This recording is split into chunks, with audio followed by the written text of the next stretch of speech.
안녕하세요. 아름다운 향기 일광입니다. 불자 여러분 반갑습니다.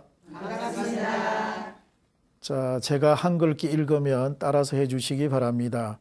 위 없이 깊고 깊은 미묘한 법은 위 없이 깊고 깊은 미묘한 법은 백천만급 지난들 어찌 만나리. 백천만금 지난들 어찌 만나리. 제가 이제 보고 듣고 받아지니니 제가 이제 보고 듣고 받아지니 부처님의 진실한 뜻 알게 하소서. 부처님의 진실한 뜻 알게 하소서.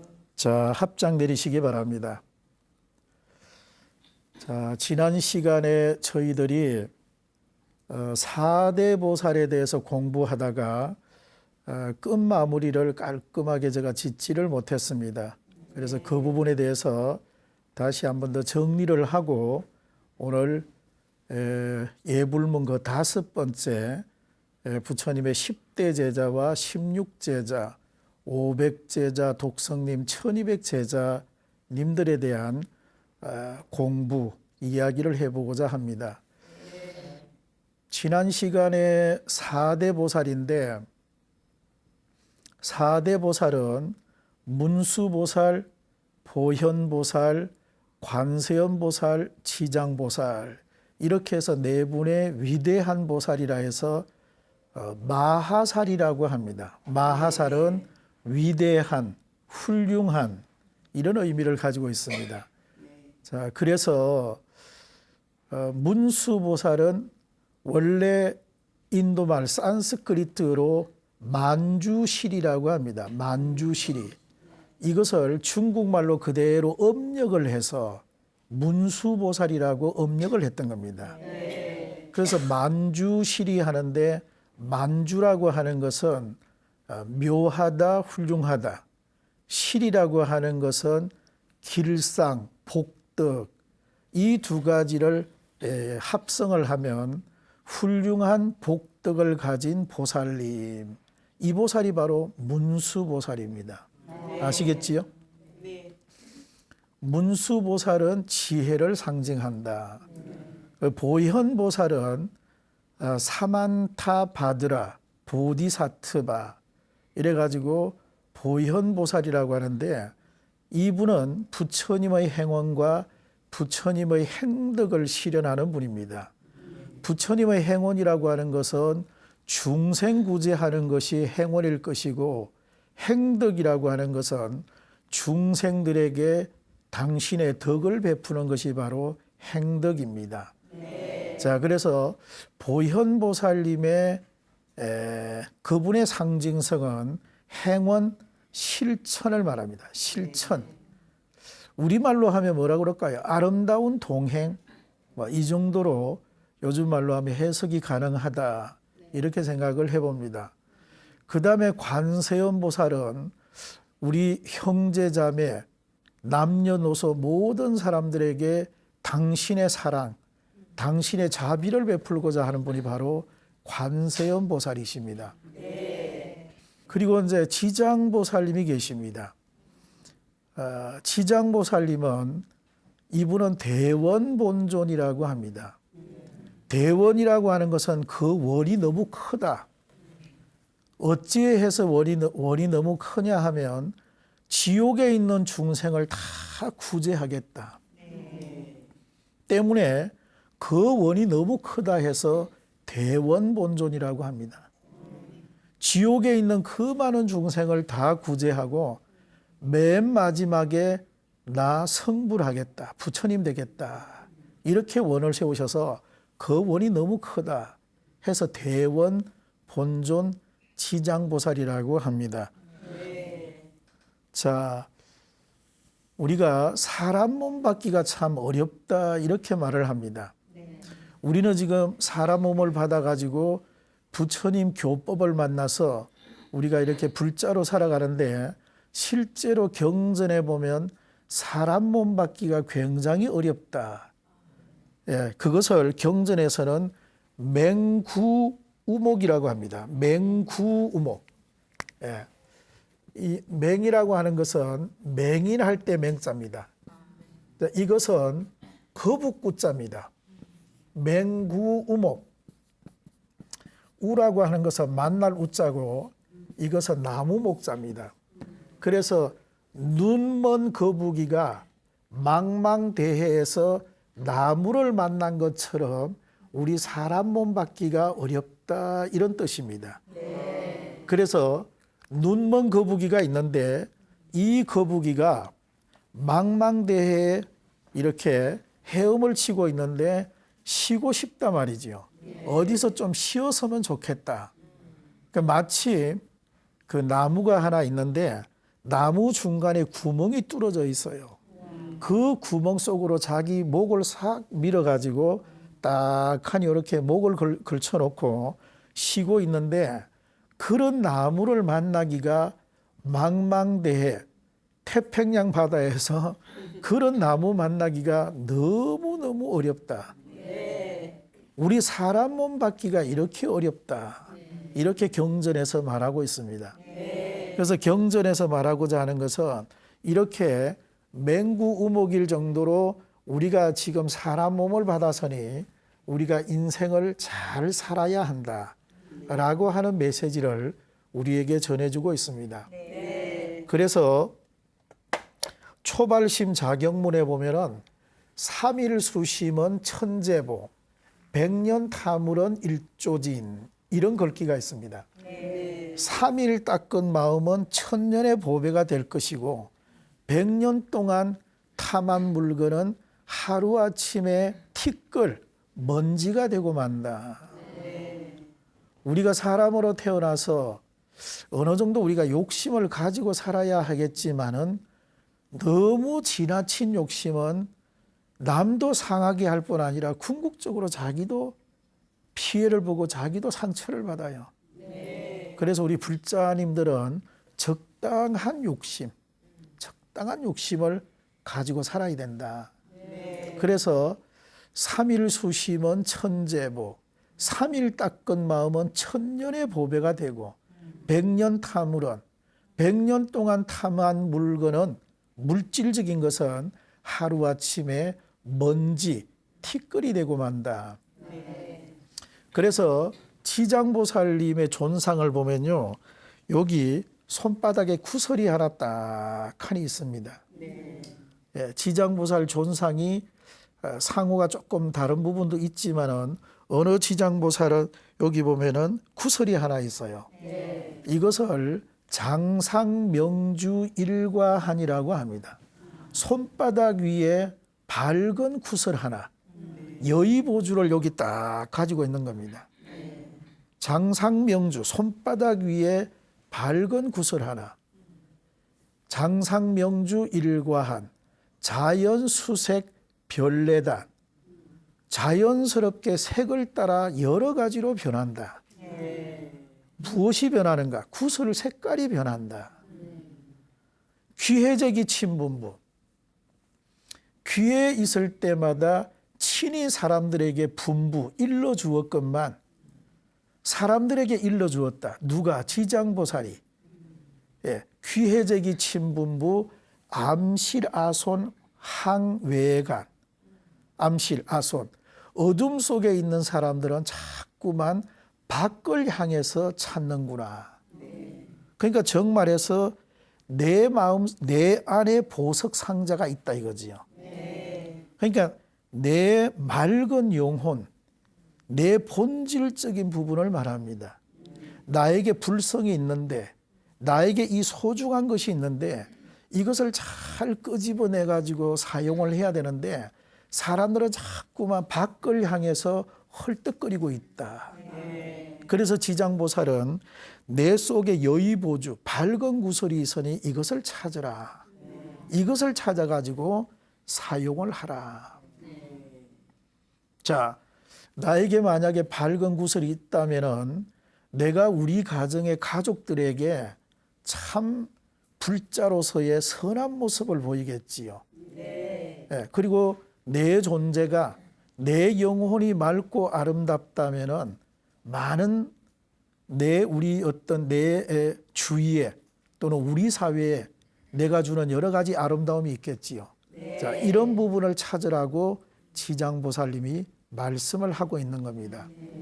장상명주 일과한 자연수색 별내단 귀해제기 친분부 암시라손 황해간라고 하는 글귀, 지장보살님에 대한 그런 찬탄송이 있습니다. 자, 제가 아까 그랬습니다. 마하살이라고 하는 것은 위대한, 훌륭한. 자, 그래서 4대 보살을 전체적으로 요약해서 말씀을 드리면 지심기명내 대지문수사리보살, 대행보현보살, 대비관세음보살, 대원본존치장보살, 마하살. 자, 이런 뜻입니다. 지극한 마음으로 나의 몸과 목숨을 바쳐서 예경합니다. 누구에게? 큰 지혜의 문수보살님, 큰 행원의 보현보살님, 자비와 사랑의 관세음보살님, 그리고 지옥에 떨어져 있는 중생구제하는 대원본존지장보살 같은 위대하고 훌륭한 보살님들께 내 몸과 목숨을 바쳐서 예경합니다. 라고 하는 내용이 네 번째, 칠정내 애불문 가운데 네 번째 주제, 4대 보살님에게 예경하는 과정입니다. 자, 오늘은 다섯 번째, 칠정내 애불문 가운데 다섯 번째가 부처님의 여러 제자들에게 예경하는 것입니다. 자, 모두 합장 한번 해주시기 바랍니다. 지신기명에 영산당시 수불부촉 10대 제자 16성 500성 독수성 내지 1200 제대아라한 무량 자비성중. 자, 합장 내리겠습니다. 자, 다섯 번째는 칠정내 애불문 중에서 다섯 번째, 영산당시입니다. 영산이라고 하는 것은 서가모니 부처님이 살아계실 때 계셨던 곳, 영축산을 추려가지고 영산이라고 합니다. 영산. 자, 따라 읽어볼까요? 영산. 영산. 영산. 영산. 자, 원래는 영축산인데 추려서 영산이라고 합니다. 당시라고 하는 것은 부처님이 영축산에 계실 그 당시에, 자, 부처님께서 영축산에서 무엇을 하셨나? 법화경을 설법하셨고, 관무량수경을 설법하셨고, 반야심경도 영축산에서 설교하셨습니다. 그리고 방등경이라고 있는데 유마경, 성망경, 정토삼부경 등 여러 가지 경전을 방등경이라고 합니다. 이런 여러 가지 경전도 영축산에서 설교하고 설법하셨습니다. 그러니까 영산당시라고 하는 말은 부처님께서 영축산에 계실 때, 영축산에서 법문하실 때 그런 말입니다. 자, 영산당시, 자, 수불부촉이라고 하는 말이 있습니다. 수불부촉. 그러니까 부처님께서 영축산에 계실 때 여러 가지 일들이 있었겠지요. 첫째는 부처님께서 수행을 하셨을 것이고, 두 번째는 부처님께서 거기서 설법을 하셨을 것이고, 세 번째는 여러 가지 거기서 중생 교화를 하셨을 것이고, 아마 영축산에 계시면서 여러 가지 일을 하셨을 것이라고 짐작이 됩니다. 그 중에 그때 마가다라는 나라의 왕이 빈비사라 왕이었습니다. 왕이 부처님을 친견하고자 이래 오셨는데 빈비사라 왕을 접견했을 것이고, 기타 또 여러 대중을 영축산에서 아마 부처님께서 영접하고 접견을 했을 것입니다. 그래서 우리가 영축산이 있는 이곳을 옛날에 여기를 라자그라하라 했습니다. 옛날에는 라자그라하라 해가지고 라자그라하. 지금은 여기를 라지기르라고 그럽니다. 라지기르. 요즘에는 라지기르. 과거에는 라자그라하라 해가지고 왕사성이라고 불렀습니다. 왕사성. 왕사성이라는 말은 중국말이지요. 예, 왕사성, 라자그라하. 건강경을 설법하신 곳은 사위성이라고 합니다. 슈라바스티. 부처님께서 태어나신 곳은 곳이 카필라바스투, 카필라성이라고 합니다. 카필라성, 카필라바스투. 여기는 카필라성입니다. 자, 부처님께서 유마경을 설법하셨는데 거기는 바이샬리라고 하고 비아리성이라고 합니다. 비아리성. 자, 그래서 그 자세한 부분은 다음에 제가 부처님의 생애를 말씀할 때 그 부분에 대해서 또 설명하도록 하겠습니다. 자, 왕사성이 있고 라자그라하가 있는 이곳에는 지금도 불교 유적지가 여러 군데가 있습니다. 자, 첫 번째로 영축산이 있고요. 두 번째, 최초의 불교 사원 중림정사가 있습니다. 그리고 부처님 열반하시고 나서 제자들이 모여가지고 경전을 결집한 칠엽굴이 또 거기에 왕사성에 있습니다. 그리고 부처님이 나중에 몸이 아플 때 부처님에게 와가지고 이렇게 부처님 몸에 여러 가지 의수를, 몸에 여러 가지 병을 치료해 주신 의사 지바카 의사가 살았던 집터가 있고요. 또 그 옆에 가면은 빈비사라 왕이 나중에 폐위가 되면서 아들인데 감옥에 갇히게 됩니다. 그래서 빈비사라 왕이 갇혀 있던 감옥터가 그 주위에 인근에 있습니다. 등등해서 저기 라자그라하 왕사성에 가면 여러 가지 불교 유적지가 여러 군데가 있습니다. 그 중에 가장 중요한 것이 무엇냐라고 하면 부처님께서 영축산에 계시면서 영축산에서 선종의 제1화두 영산회상 거염화라고 하는 염화미소, 염화시중이라고 하는 선종의 제1화두가 거기에서 탄생합니다. 이것이 염화미소라는 말 들어봤지요? 부처님께서 한 송이 꽃을 들자 가섭존자가 빙그레 웃었다라고 하는 것이 바로 염화미소입니다. 염화미소. 예. 자, 부처님께서 한 송이 꽃을 들었는데 다른 사람들은 다 가만히 있었는데 근데 가섭존자만이 부처님 꽃 드신 걸 보고 이렇게 웃었다라고 하는 것이 염화미소입니다. 염화미소. 자, 이 부분이 영축산에 있었던 일 가운데 가장 중요한 부분이다라고 이제 저는 개인적으로 이렇게 생각을 해봅니다. 자, 따라 해볼까요? 염화미소, 염화미소,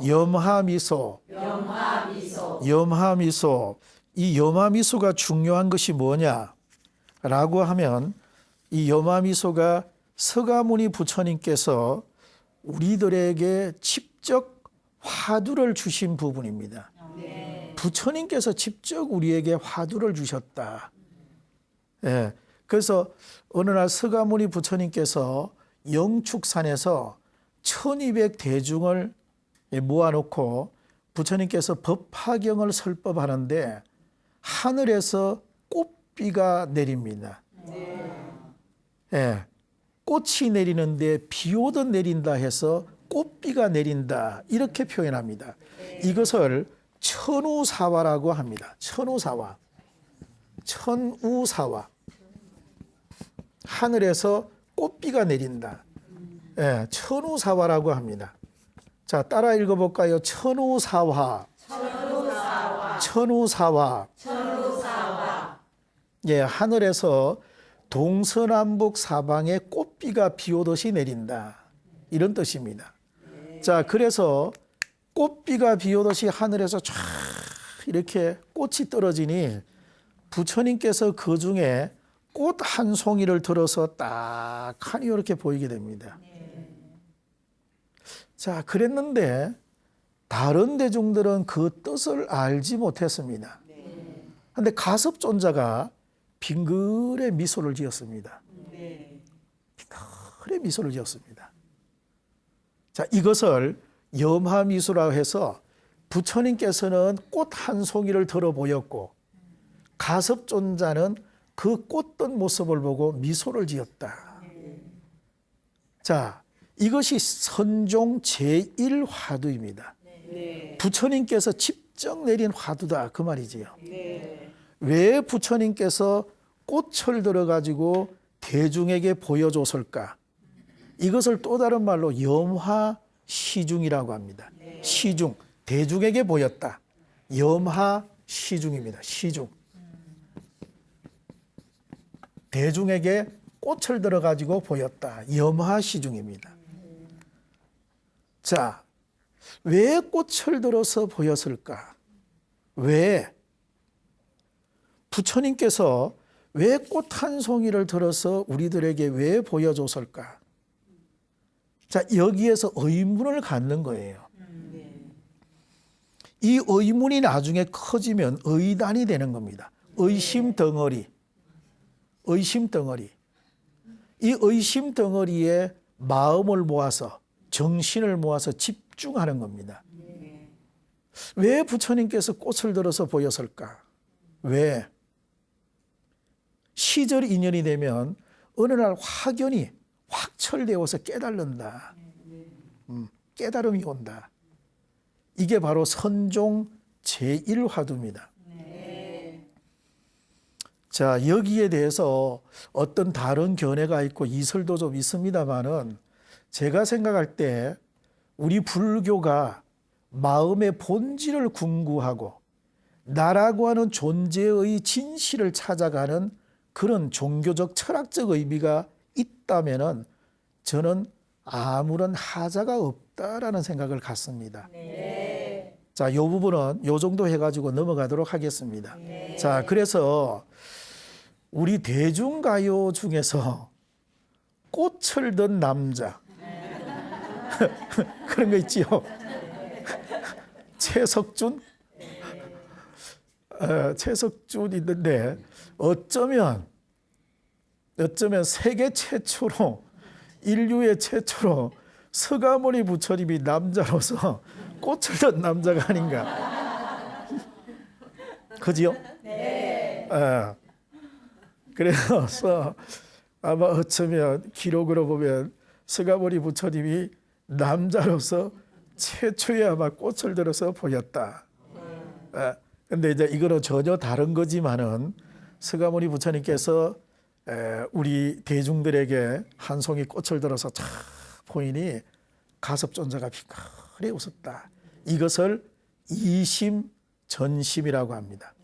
마음에서 마음으로 전한다. 궁극적 본질을 전하는 것이지요. 알맹이를 전하는 거예요. 알맹이. 궁극적 본질을 전하는 것이다. 자, 이런 부분이 굉장히 중요하고 우리 불교는 마음을 궁구하고 마음을 탐구하고 내 마음을 조금 더 선한 마음으로 만들어서 우리 사회, 우리 이웃에게 전하려고 하는 그런 부분이 있는 것이 바로 우리 불교가 가지고 있는 근본 철학이고 근본 사상이다. 이렇게 말씀드릴 수가 있습니다. 자, 그런 의미에서 우리가 사찰에 가면은 마찬가지지만은 염화실이라고 하는 데가 있어요. 염화실. 마찬가지입니다. 자, 따라해 볼까요? 염화실. 네, 염화실이라고 하는 이 요사체, 이 공간에는 거절에 가장 높은 어른 스님이 계시는 곳이 염화실입니다. 여러 불자님들이 통도사, 해인사, 송광사, 범어사, 법주사, 수덕사 이런 곳에 가서 자, 한문이 조금 어렵지만은 이제 오늘 잘 봤다고 보고요. 예, 눈 사진으로 가지고 저걸 한번 딱 찍었다고 보고 아, 염화실이구나. 현판을 보고 아, 여기가 염화실이구나라는 걸 보면 아, 여기는 이 사찰에서 가장 높은 어르신 누구냐 하면 방장이라고 합니다. 방장 스님이 계시는 처소가 바로 염화실입니다. 염화실. 아셨지요? 네. 그 정도로 최고의 어른 스님이 계시는 곳이 염화실이니까 이 염화미소라고 하는 것, 염화시중이라고 하는 것이 우리 대한불교 조계 중에 어떤 의미가 있는지 아시겠지요? 네. 가장 이 부분이 중요하다. 서가모니 부처님께서 직접 우리들에게 내린 화두, 보여주신 화두가 바로 염화미소, 그 염화입니다. 꽃을 들어서 보였다. 자, 부처님께서는 그 이신점심을 가습존자에게 세 곳 장소에서 마음에서 마음으로 이렇게 전했습니다. 이것을 자, 세 군데 장소에서 당신의 마음을 전했다. 삼처전심. 따라해 볼까요? 삼처. 전심. 삼처. 전심. 자, 세 군데 장소에서 당신의 마음을 가섭존자에게 전했다 해서 삼처 전심이라고 합니다. 자, 첫 번째가 아까 영축산에서 꽃을 들어서 가섭존자에게 마음을 전했고 두 번째가 다자탑전의 분반자라고 합니다. 자, 바이샬리에 가면 인도의 바이샬리에 가면 다자탑이라고 하는 탑이 있어요. 과거 인도에 아주 재산이 많고 자식을 많이 둔 아주 거부장자가 살았습니다. 자, 그런데 이분이 이제 많은 자녀를 두고 나중에 연세가 많아서 돌아가셨는데, 그런데 그 아들, 딸이 아버님 돌아가시고 나서 부처님께 공양도 올리고 할 목적으로 큰 탑을 조성을 했어요. 이 탑을 다자탑전이라고 합니다. 자, 어느 날 서가모니 부처님께서 많은 제자들을 데리고 다자탑전 안에서 설법을 하게 됩니다. 자, 설법을 하고 있는데 멀리 유행을 갔던 가섭존자가 아주 남루한 차림으로 그 설법하는 장소에 오게 됩니다. 그런데 다른 그 대중들은 이분이 가섭존자인지 전혀 몰랐어요. 그런데 부처님은 남루한 모습을 보고 알아보시고 당신이 설법하다가 말고 자리를 반쯤 이렇게 양보를 합니다. 앉아있는 자리를 한 반쯤 양보해요. 이걸 분반자라고 합니다. 분반자. 예, 자리를 반을 나누었다. 분반자. 자, 따라 읽어볼까요? 분반자. 분반자. 예. 자, 당신이 앉아있는 자리를 반쯤, 반 양분해가 자리를 비웠다. 자, 이랬더니 가섭존자가 그 모습을 보고는 나와가지고 반 비어있는 자리에 앉게 됩니다. 자, 다른 대중들은 전혀 그 뜻을 알지 못했습니다. 자, 그래서 거기서 이제 두 번째 마음을 전한 것이고 세 번째 마음을 전한 것은 서가모니 부처님께서 쿠시나가라 쌀아상수 나무 아래에서 열반에 드십니다. 역시 마찬가지로 가섭존자가 멀리 유행을 갔다가 부처님께서 열반하셨다는 소식을 듣고 급히 오게 됩니다. 그런데 인도라고 하는 땅이 워낙이 커서 이 부처님 열반하신 쿠시나가라까지 오는데 일주일, 7일 만에 도착을 해서 부처님 돌아가신 그 관에 관이 있는데 그 관 앞에 엎드려 가지고 대성통곡을 하면서 부처님이시여, 부처님은 삼계의 대도사이시고 사생의 자부이시며 만생명의 은혜처이신데 어찌 이렇게 일찍 열반하십니까? 하면서 통곡을 하면서 이렇게 울어요. 우니까 서가모니 부처님께서 열반하셨는데, 분명히 돌아가셨는데 관 밖으로 두 발을 이렇게 번쩍 들어가 보였어요. 관 밖으로 당신의 두 발을 이렇게 들어서 보였다. 자, 따라 읽어볼까요? 곽씨, 쌍부. 네. 자, 이거는 관을 말합니다. 관 말하고, 이거는 쌍부라고 하는 건 두 발을 번쩍 들어 가지고 보여주다. 곽씨 쌍부라고 합니다. 가스바, 내가 육신이 있어서 80이라고 하는 나이에 내가 육신을 가지고 있었기 때문에 내가 죽음이라고 하는 걸 임했지만은 내 영혼이야 어찌 불생불멸이 있겠느냐.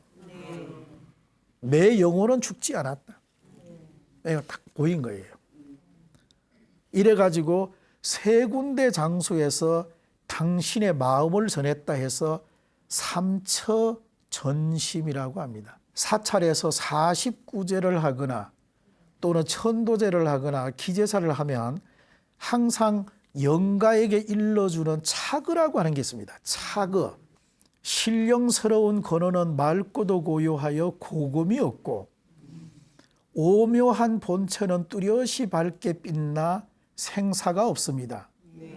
부처님께서는 마갈타국에서 태산처럼 적연부동하셨고 달마대사는 소림굴에서 무견히 면벽하셨습니다.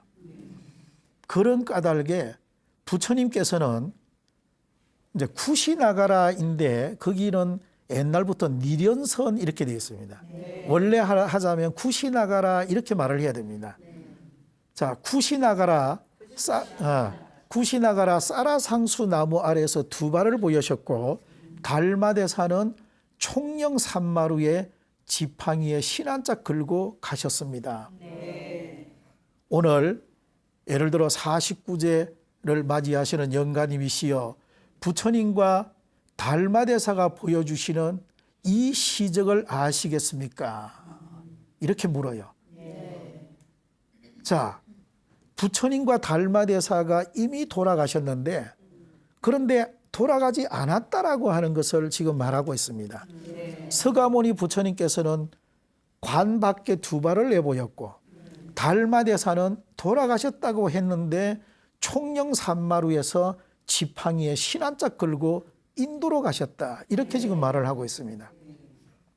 그러니까 내 영혼이 성성적적으로 깨어 있다면 내 영혼은 불생불멸하는 존재다. 내 영혼이라고 하는 것은 죽지 않는다. 성성적적으로 내 영혼은 존재한다. 라고 하는 부분을 잘 보여주고 있는 부분입니다.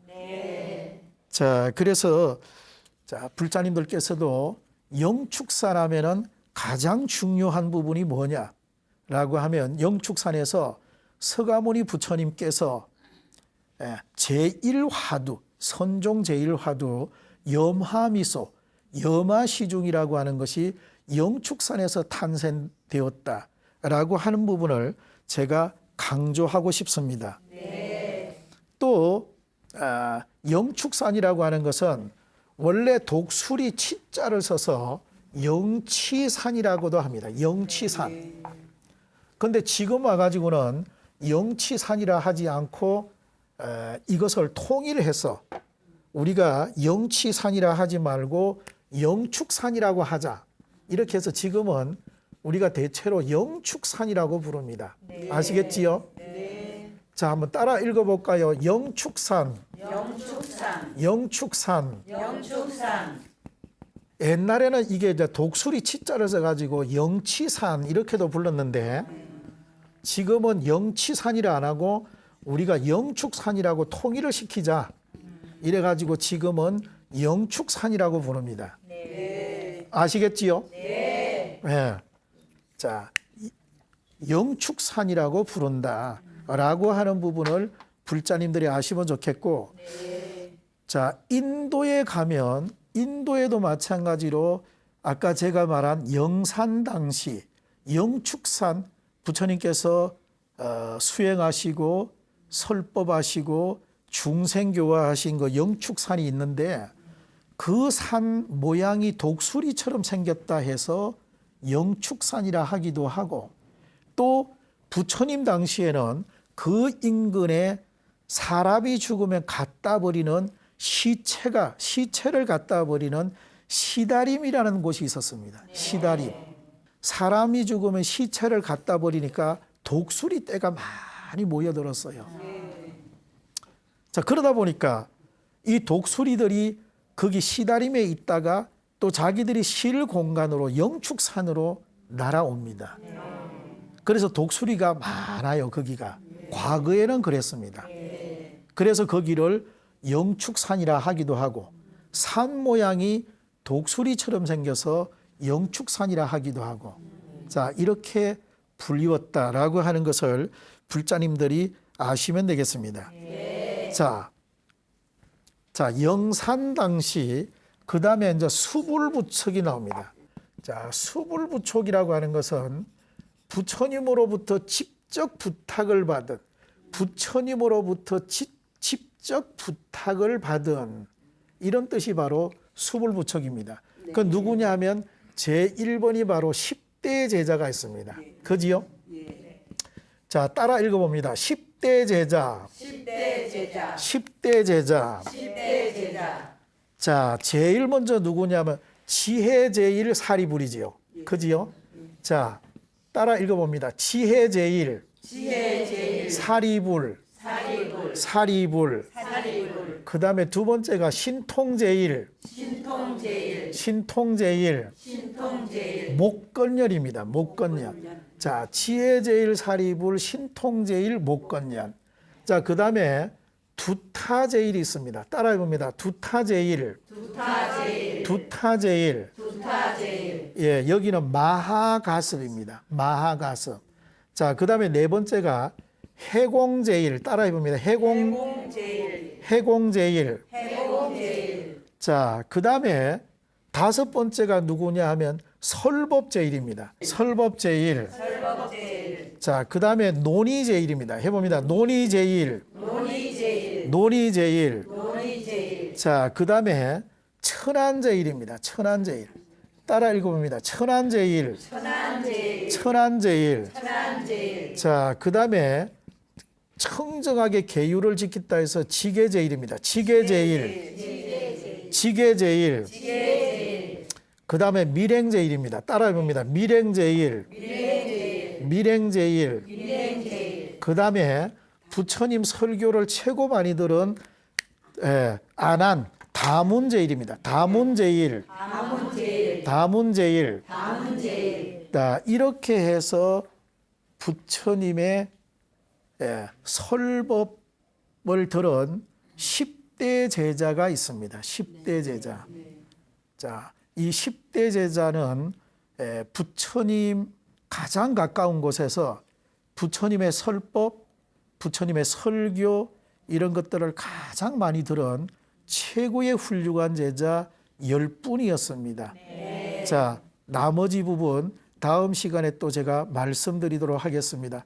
제 강의 들어주셔서 대단히 감사합니다. 성불하십시오.